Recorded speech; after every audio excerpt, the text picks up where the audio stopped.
السلام عليكم ورحمة الله وبركاته. كلام النهاردة للشباب اللي ما بيصليش أو الشباب اللي بيقطع في الصلاة والصلاة تقيلة على قلبه قوي.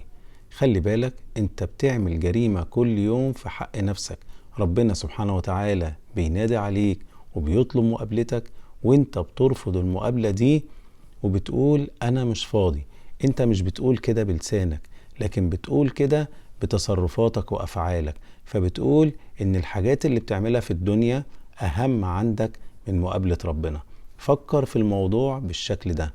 هل قعدك على الموبايل أهم من لقاء ربنا سبحانه وتعالى؟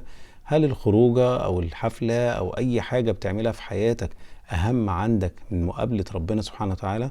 شغلك أهم عندك من مقابلة ربنا؟